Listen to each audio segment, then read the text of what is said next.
in detail, because 1 hour is not that much enough for all the basics. So I'll just quickly talk about who am I and my profile overall. So basically, I'm a CEO, founder, and head coach of Sculpting Your Strong Multisport, where I have been training a couple of athletes for um, triathlon, running, and other individual endurance sports. I have been spending my time in the field of sports science in the research for last 5 to 6 years. I have spent and worked with lots of international coaches, lots of international and national level athletes, as well as I worked with the recreational athletes. So I have also been into the racing. I myself was an athlete, and I have been finishing a couple of events in the triathlon and duathlon and the podiums a couple of times. Swimming has been one of my favorites, and I have a couple of races over there. I won't go much about my profile. If you want to know more about me, just reach out to me over these are the two links which you can find out and read more about me. This is my website about section, and this is these are the some of the resources that you can connect with me or find out about my work. There are some free resources over that link, so you can go over it. Let's just quickly start our session. So what exactly is running for beginner? How you should actually be starting while getting into the running?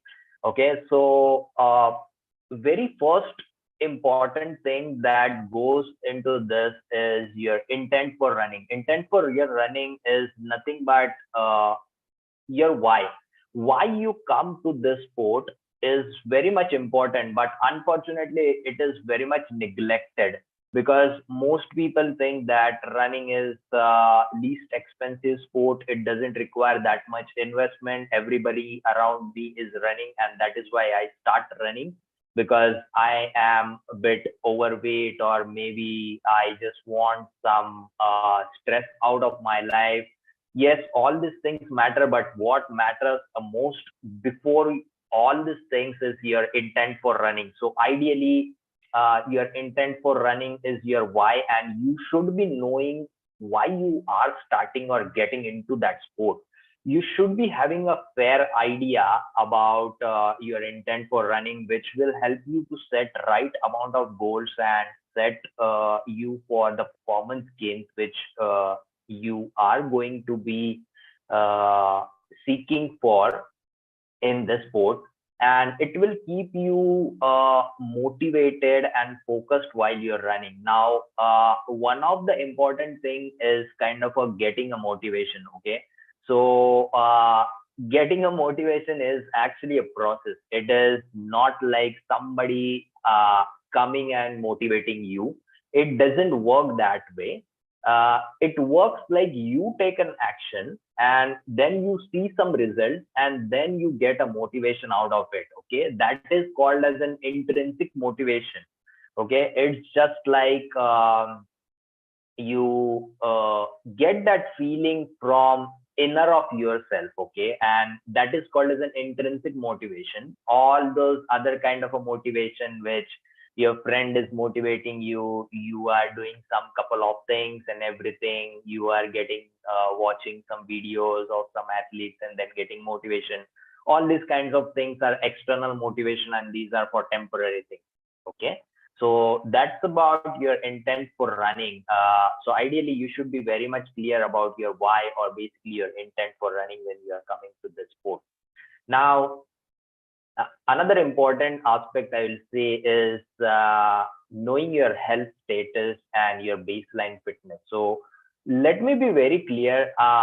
So this was just this morning's case. I will I want to highlight here. I was just reading through my LinkedIn feed, and I just came across one of the research scientists post that the difference between being a thin and being a fit. Okay, so this I want to highlight here because most people in and around us think that okay, this person is thin, then he might be healthy or he is fit. No, it doesn't work that way. Being a healthy, being a fit, and being a thin are very much different things. Okay, these are three different parts altogether. If we cannot talk about this much more, you can connect with me if you want to understand more on it, or you can actually follow my LinkedIn feed for that. But then knowing your health status is all about just understanding, going and doing some of the basic tests like a BMIs or maybe some basic health checkup that hospitals do, right? Like you do not have any heart conditions or you do not have any other conditions, disease conditions, right? So that is about your health status. And once you know that, you will be understanding that what should you set the goals. Okay, there might be some people who do not even know that they might have a cardiac condition and they start training, and that then gets messed up everything. Okay, and then suddenly there are heart attacks and everything. That's a lot of toll that you are putting on your body. So ideally knowing your health status is very much important. Another thing what I will say is the baseline fitness. So baseline fitness is nothing but when someone comes to sport, let's say an athlete who is training for a couple of years, when he is coming to sport, he is not a born athlete, right? He has worked towards that stage where he is currently standing at. Now that stage he has started at some level. So at that some level he might have performed some testing that we just talked about, the health testing, like different what I'll say, when you go to your hospitals, they perform different kind of a test for your cardiac, for your gut health, for your basically other things that are, I think, diseases like diabetes and everything. They do all this kind of testing and they do an extensive testing, give you a report. That is nothing but your health testing. But similar way, you have this testing in your fitness. So basically, this fitness consists of your flexibility, your mobility, your strength, your endurance, your basically uh, running fitness. There are different kind of things. Okay, so these all things you should ideally be testing when you are starting. And the importance of doing this is because when you will start, you know where you currently stand. After that, at certain level, let's say after 6 months, you want to see where you are standing in your running career or basically in your sport. Then what you can do is you can repeat the same set of tests, or if you are working, your coach might recommend you for another set of test later. Then what will happen is ideally it will basically you can compare all this initial and your current status. Okay, so basically before 6 months and later the 6 months that you have, and you understand where you are currently at, like if you have been progressing or if you have not even been progressing at all and just standing at the same level, or even if you are not progressing and you are regressing is nothing but a downward line, basically downgrading yourself. So basically all this kind of a thing that fitness baseline fitness will tell you. So that is the importance of having the health status and the baseline fitness.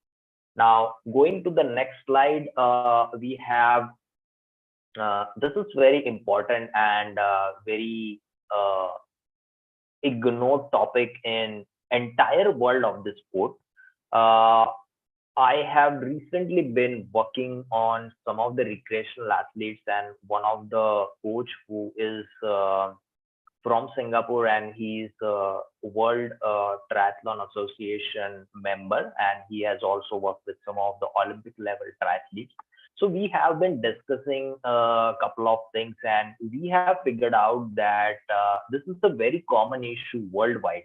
That when people come to the sport, they might come to hobby, or they might come as stress relief. There might be n number of reasons. Okay, but then whenever someone comes, they do not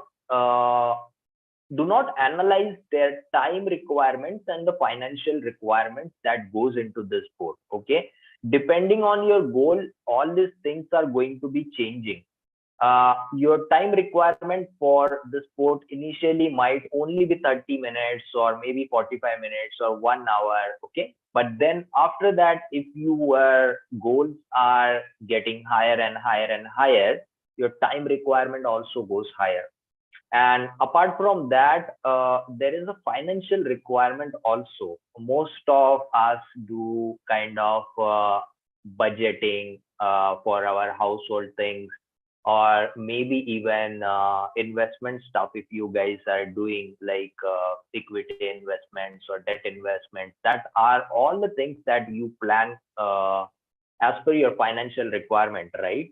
Like what you do exactly is you keep a certain amount for a monthly expenses, and whatever is the remaining amount that you target to be investing in somewhere, that you put outside, and then slowly do that investment over the month. Okay, so that is how the financial requirement or financial investing works. Now, this financial requirement for the sport also counts to be the same. Like whatever you are investing in your equity or debt or basically financial investment, just put aside some amount that you think that this is the right amount that you might need to invest for this particular month for your sport. And then apart from that, do your rest of the funds, do investments and everything. But for your sport, also allocate some of the financial aspect, because it I have seen what happens is somebody wants to buy something, or they randomly spend, they do not even plan. But then if you are randomly spending, it might create a overburden, or it might create a stress for you in terms of finances. Okay, you might not have that. So if in case you have that financial aspect or financial readiness, that by the month you are actually just saving for something, and then you are targeting to invest in that sport, that will make you work like a crazy. That works like a wonder. The same case goes into time requirement as well. So the time requirement as well works in the same way, like we have just talked about the financial investment aspect. And I won't see that these are the requirements of the sport, but these are the investments for your sport. See, I always talk this sport kind of a thing as an investment for your lifetime.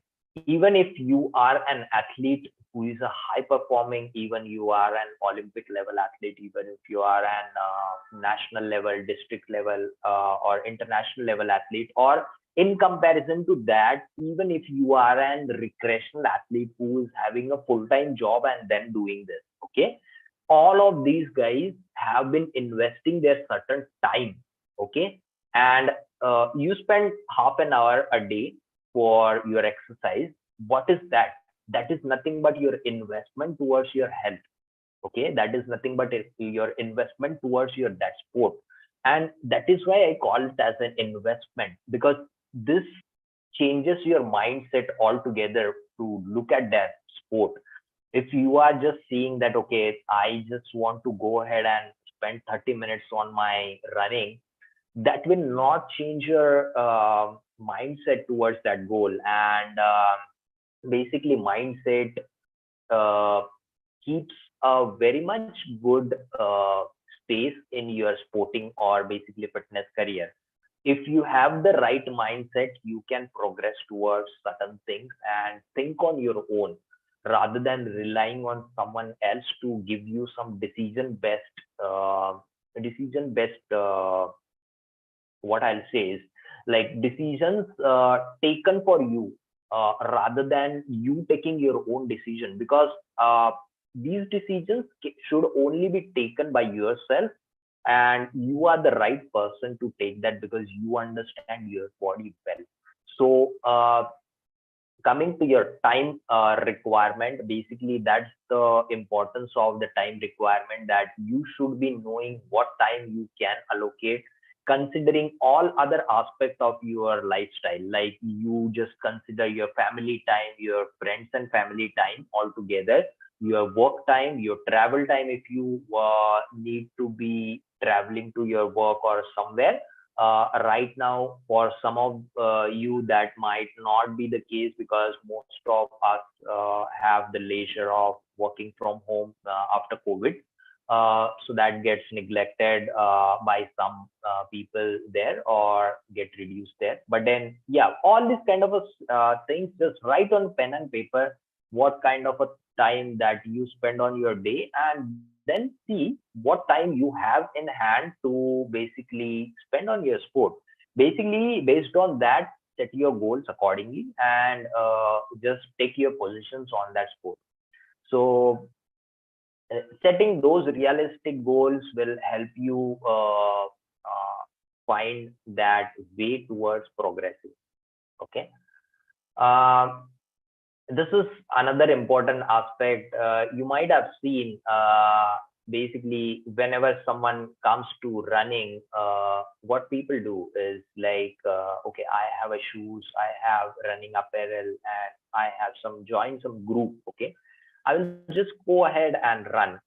But then, do you think that is the right way to do that?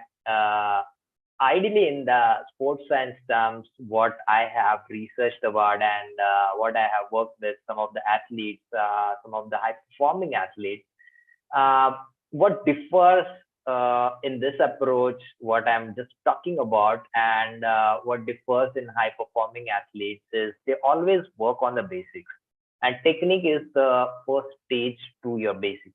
Okay, so technique is nothing but your doing the drills, doing right movement patterns, generating right movement patterns for your running, or basically in any kind of a sport. But basically, for this, it's just for running, that you need to generate right movement patterns for your running.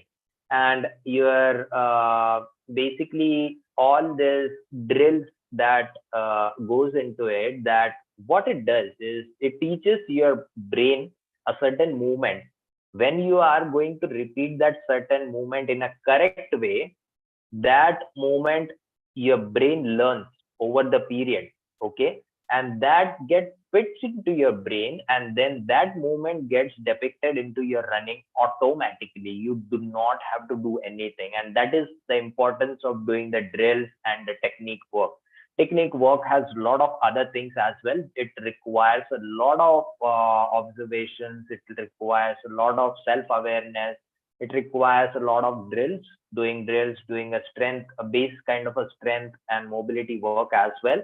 So considering all this kind of a thing, it's like just working on your technique. So that is the importance of putting one foot in front of the other, and just progressing towards the right direction. Now, I just want to highlight, if someone is not doing this thing, then what happens usually? Unfortunately, if you're not doing these things, then what is going to happen is your body is going to learn about the wrong movement patterns. Okay, and if you are not doing the drills, if you are not doing the right kind of movement patterning exercises, then what will happen is you just start from first day of your run, and then you just go on the road and just start running. Your body is not aware about the right movement patterns. It is keep on generating the wrong movement patterns with the natural strength that your body has. uh, and everybody has a different kind of a strength actually. So what happens is, it will use that kind of a muscle strength or muscle endurance, and if it doesn't have that kind of right kind of a movement pattern, then it will keep on generating the wrong movement.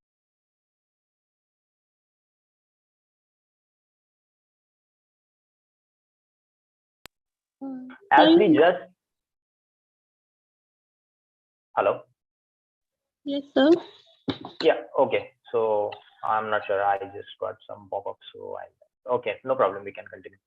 So uh, what I was talking about is working on your technique is like that important, because if your body is learning the wrong movement patterns, and then the wrong movement patterns are basically your body is trying to learn that movement patterns, and your brain gets spit out of the those wrong movement patterns. And if those movement patterns you are generating over the period, what happens is these movement patterns will consistently being repeating into your running automatically, and then that will create an hustle for you to basically it will create a lot of injuries for your body. It will create a lot of breaking for your body, and you are not going to progress towards in your sport. So that is the importance of being uh, working on your technique. Let's go to the next one. Now, as we talked about including the supportive activities, as we just talked about including your flexibility, mobility, and your strength kind of activity. So these kind of activities are nothing but the supportive work for your running. Okay. So see, why I say the supportive activity here is like your main sport is your running. Okay. So all this kind of a thing that I'm talking about right now, flexibility, mobility, and strength, are the supportive activity, because these are just the reason to keep you away from the injuries, or basically these are the things that will help you in progressing towards your sport.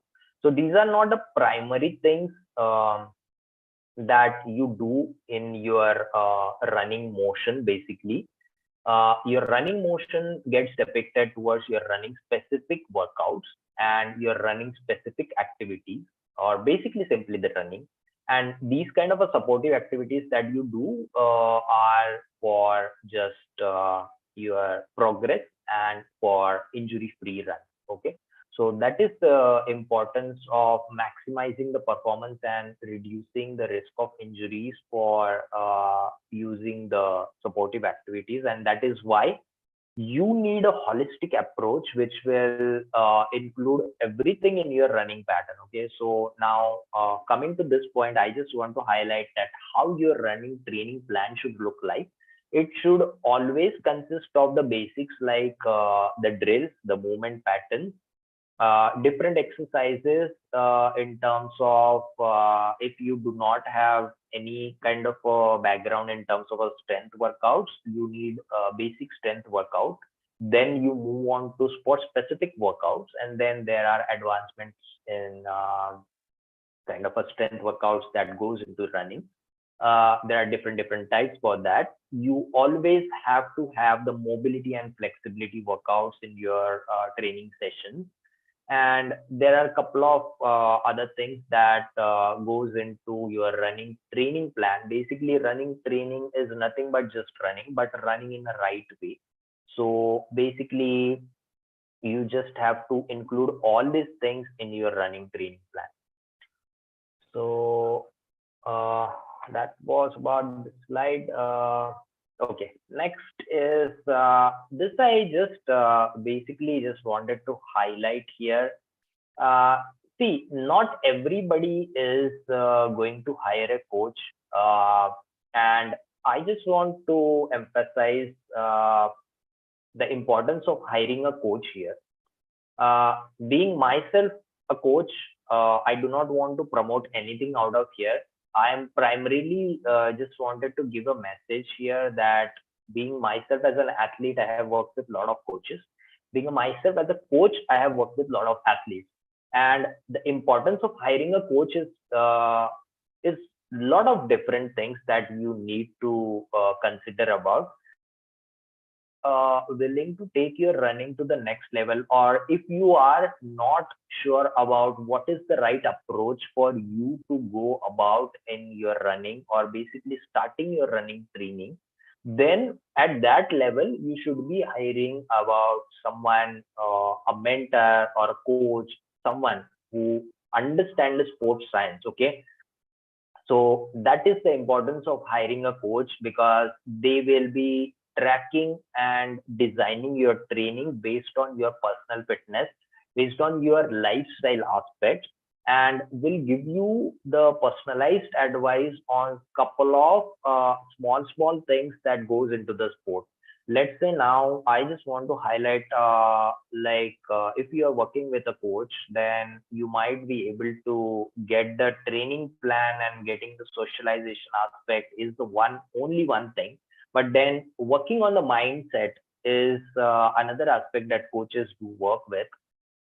Apart from that, you also have some of the race day anxieties, some of the how to start in race, what should be the kind of challenges in your racing, how should you strategize your racing, that kind of a thing that you are needing a help with. Then you might be able to consider that option to hiring a coach. And in terms of a beginner, suppose if you do not have right kind of a knowledge that how what is the right approach, basically see, this is kind of educating yourself.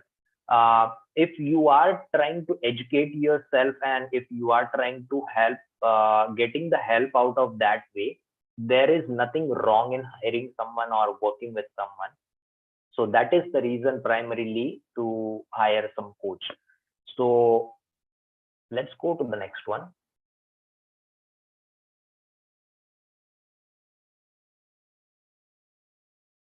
Okay, so I think that's all about your running training basics. And I just want to stop my session here, and I just want to stop my PPT here. I just want you guys to ask any questions that if you have.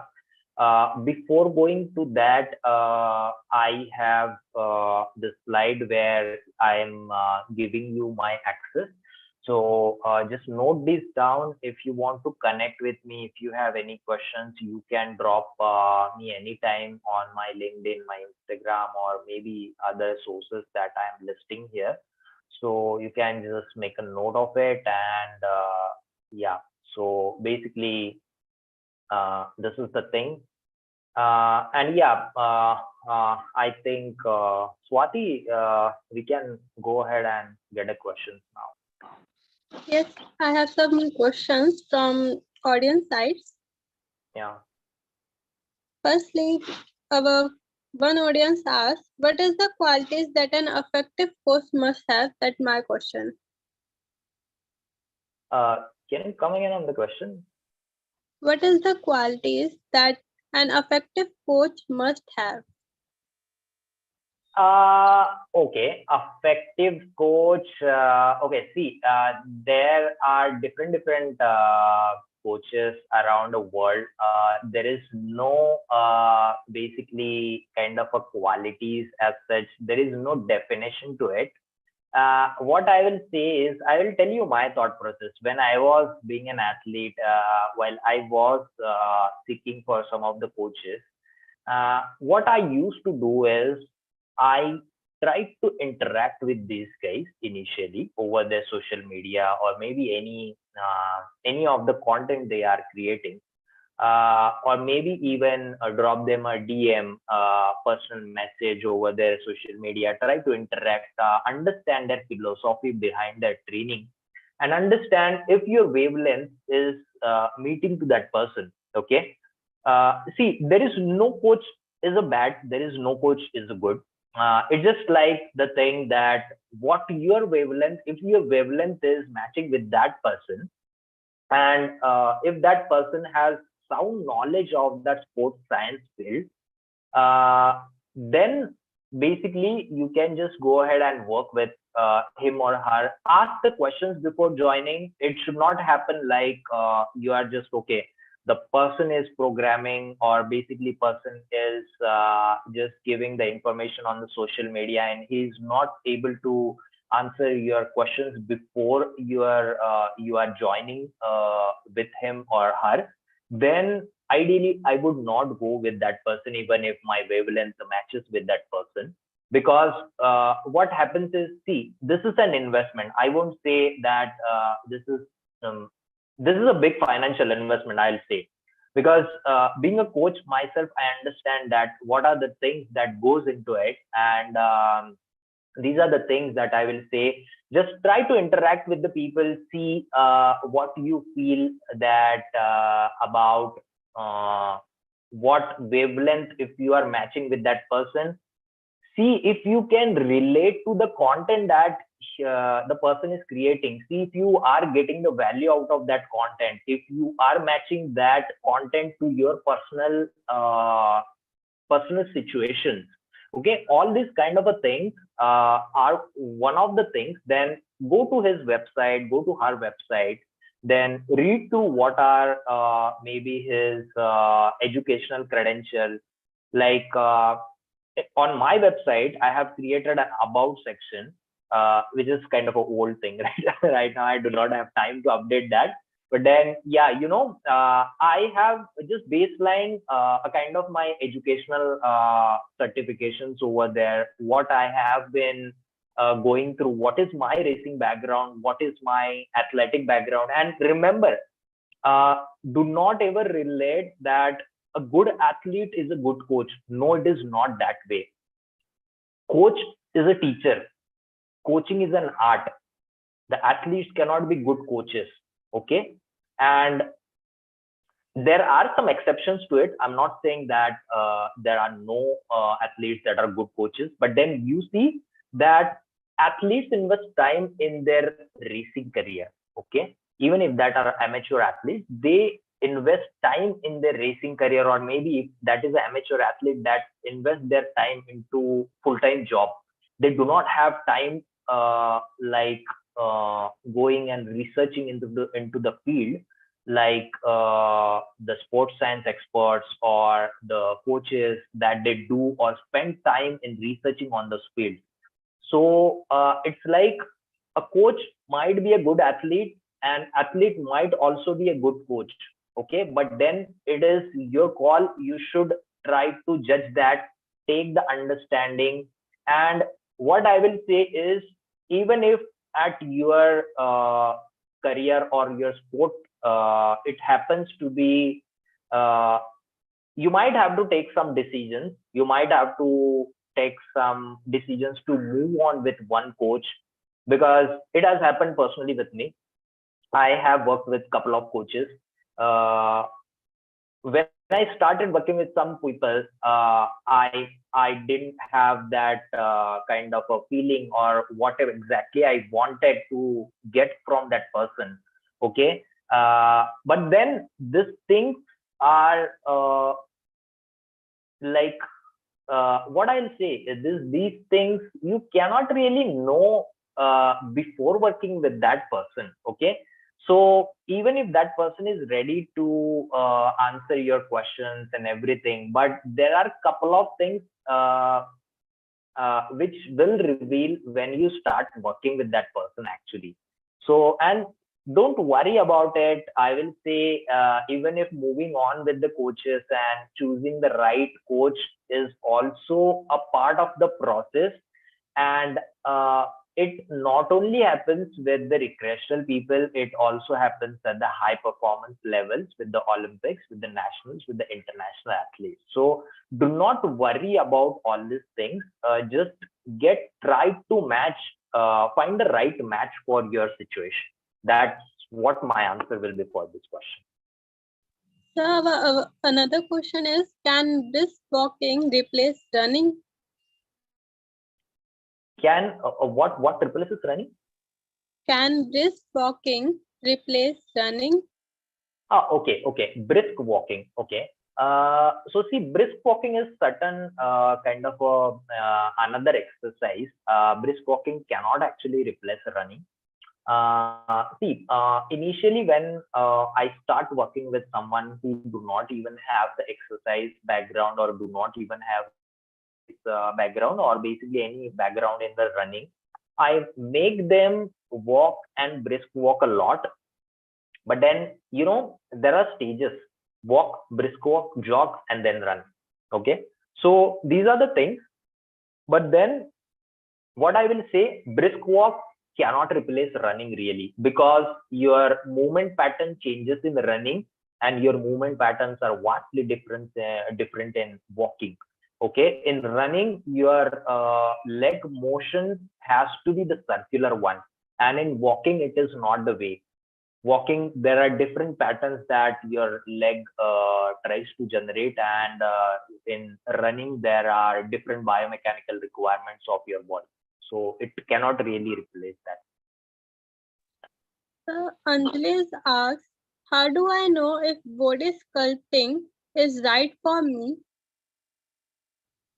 Body sculpting, I didn't get what she's asking here. Maybe you want her to unmute. I think she asked for body posture, I think. Okay, so body posture is correct for running. Is she asking that? Yes, sir. There is no body posture which is right for running, ideally, what I'll say. See, these are the things that you should be targeting to improve your body composition, not your body shape or body sculpting. Basically, body composition is nothing but how much amount of lean muscle you have, how much amount of body fat you have. There are different things. Okay, if you are working on a full-time job, you might not be able to gain at the optimal level of your body composition, but then that's okay. Okay, if you have a lean body, if you have been following all this kind of a process that I have just discussed about, and you have been following the basics, you have been working towards the right approach, then you should be good. Okay, I think there is one thing which I wanted to highlight is I think this question is coming from, I just got what this question is actually coming from. She might be able to ask that that if there is a fat person or if there is a normal person who is holding somewhat body fat level, and if there is a lean person like kind of athlete, then who is the right person? Okay, I will say the athlete is kind of a right person, but I won't say that even the athletes have the right kind of a body composition. Okay, some athletes might not have that, some athletes might have that. It depends on the person, what is his approach, and definitely body fat you have to get to the optimal level. It's not the optimal level, but basically you should be trying to get rid of the body fat. Okay, and what I will say in this question, to be answering this question, one of the most important thing that I wanted to highlight here is just trust the process that you are working on, because that is the use thing. Most people target towards reducing the body fat in a certain way, or basically reducing the body fat or optimizing their body fat, but then in that process, see, body fat can be reduced using even the ketogenic diet or even the paleo diet or anything. But these diets or these nutrition approaches might not work for long term for athletes. Okay, I'm not saying these do not work for athletes, but they are only for the short term. Okay, because I have seen lots of international athletes racing on these kinds of nutrition approaches, and they are in itself effective for certain kind of a racing. But it's not like you can sustain that over your life entirely. Okay, you should be having a generic approach which is a balanced approach towards it. So basically, it's just about trusting all those processes and just keep on working. And then that will give you the results of optimization and reducing the body fat and achieving the right kind of a body composition. But ideally, there is no kind of ideal body composition, which I will say.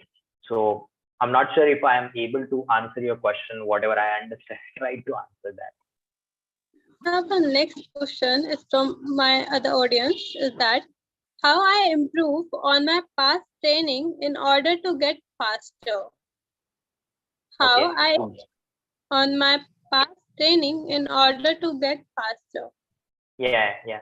I got the question. Yeah, to get the faster, there are a couple of aspects. I think there are a couple of things that we have discussed here. That working on your technique is the major thing to get the faster. Uh, and apart from that, doing the right kind of a flexibility, strength, um, and mobility kind of a thing are another supportive things that you might need to incorporate into your running routine. Um, in terms of a running, I will say it depends on the athlete, uh, what kind of a strength routine he wants to incorporate into his training, because if the athlete is at the beginner level, I will not definitely ask him to do any kind of explosive exercises, because he might not be able to do that. So initially, you might have to focus on basic full body movements, and then another thing, as you progress, you might get converted into running specific movements. Then it goes to the unilateral movements, and you go to explosive movements. There are different kind of a things that goes into your strength routine. That is a supportive thing. And another thing I wanted to emphasize here is doing running drills and a mobility drills is very much important, because that will keep you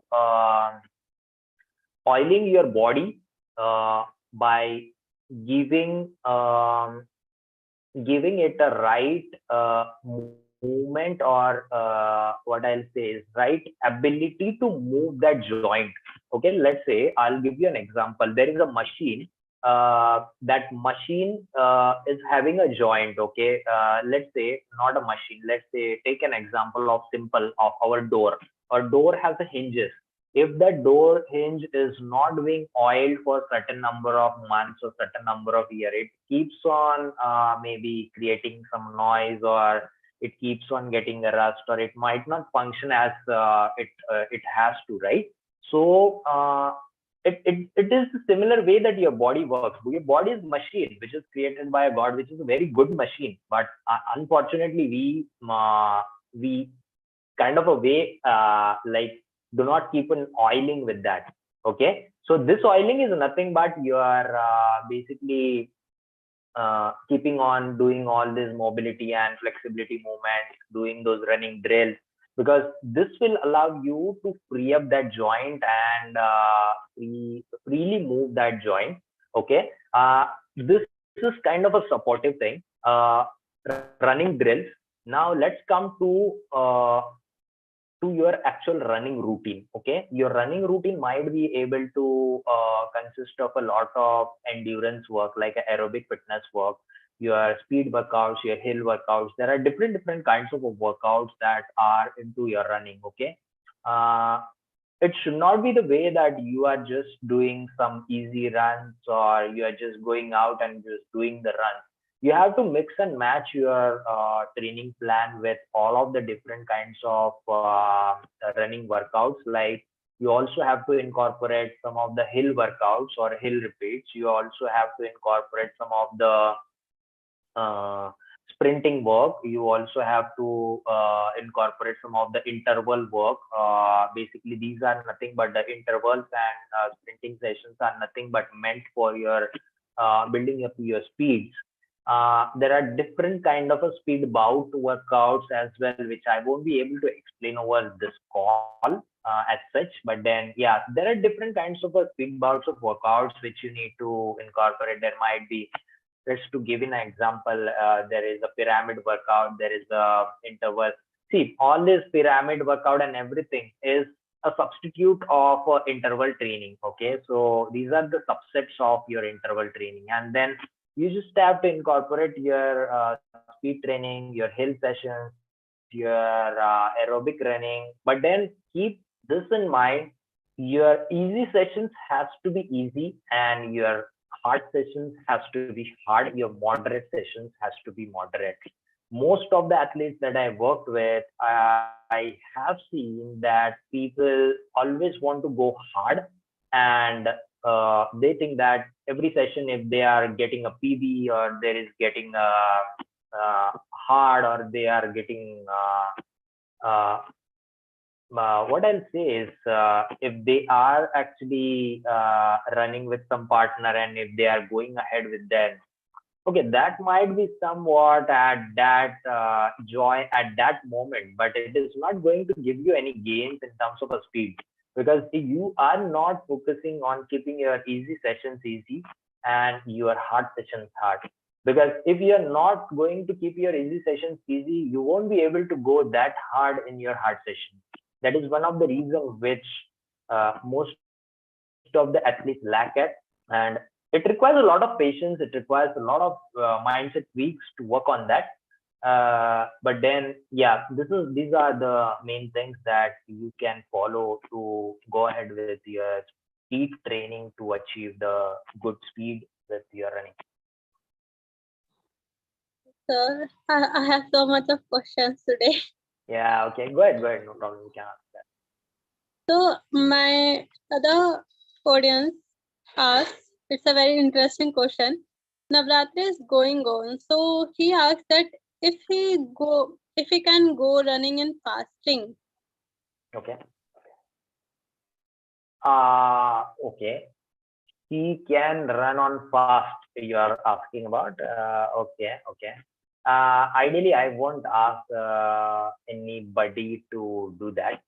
I'm not sure. Are there any religious constraints here to not eat you anything out of it? But as far as I understand, you at least can eat a fruit before going to workout. I think that's allowed in fasting. I'm not sure if that's not allowed in Navaratri fasting. I'm not sure about that. But then I would say have some little thing. I would say keep it little, like have some fruit. I usually have to get in my coffee, black coffee, or maybe some milk coffee or something, and then have some fruit out of it. That's my usual before my activities or any kind of a sporting thing. I think that should be good, but never. I won't advise anyone to go on doing any activity on a fasting. Okay, so I think if anybody have another question, they can ask. Okay, so I think the question is over. Okay. Okay. So What yeah, go ahead. it and very useful and informative session it was. I really enjoyed this session a lot. Thank you so much, sir, for your motivating words. You really motivate me with your inspired wordings, and really enjoyed this session. Thanks, Swati. Thanks. And I think I just want to have just quick update on you guys. If anybody of you are interested in it, I don't. Okay, so this is the program that I'm launching, which is the start. Okay, so this is, I think it's the 1st March I have written, but ideally it is starting from the 1st April. So this is the kind of a program that I'm launching for the people who want to understand and basically start their running, or basically even if there are experienced runner or intermediate runners who want to understand how their body should move, what are the right movement patterns. We are going to do different kinds of drills. We are going to analyze your current running form. before and after your running. So after the training session, and then we are managing your training for this 6 week. This is a 6 weeks program actually. So in that 6 weeks, I will teach you about everything that your running drill should go in.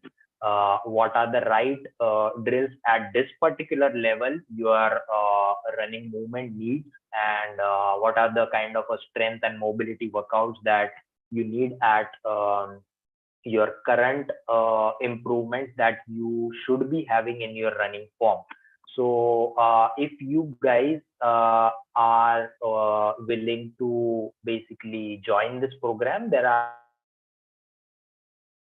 three different modes of this. One is online, which is actually I usually work with lots of people who are in and around India or maybe even out of India. So that's why I kept it this online. And for the face-to-face session, if you guys are in Pune, you can always drop into like Balewadi Stadium. This program is going to be holding on. So for the face-to-face, that's the thing. And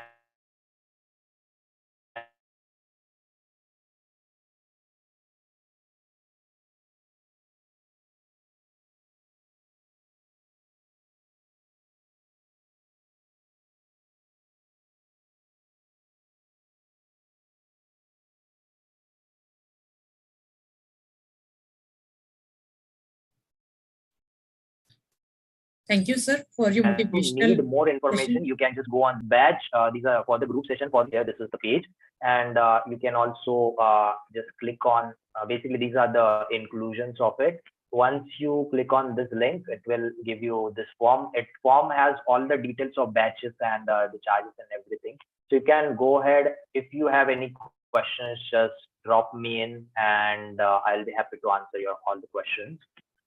You have all my connections in this previous slide, which I'm again showing on the screen. So I think, yeah, that's about this. Thank you so much for your support. And also, I think many audience would like to interact with you and would really enjoy this session. I would like to end up this session here, and feedback form is in the link. So yeah, I think even I enjoyed interacting with people. Lots of different. Maybe these are the common questions for me to answer on daily basis.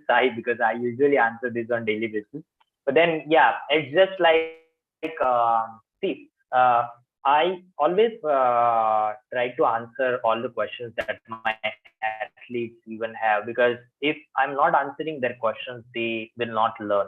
And I think that was the intention of this session that I did, because coming from this background, it is a very basic session, I will say. It's not really advanced level session that I planned, but I hope you guys enjoyed that. And yeah, I really thank you guys to spend this 1 hour on even a Saturday morning, that is a weekend.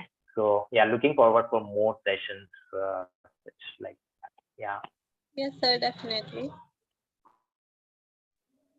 Okay, so I think we can end this, or Yes, sir. I would like to thank you for this session.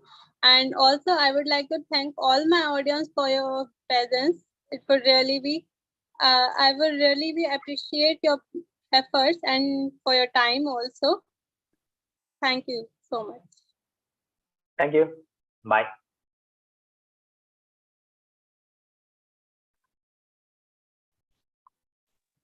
Everybody, please fill feedback form.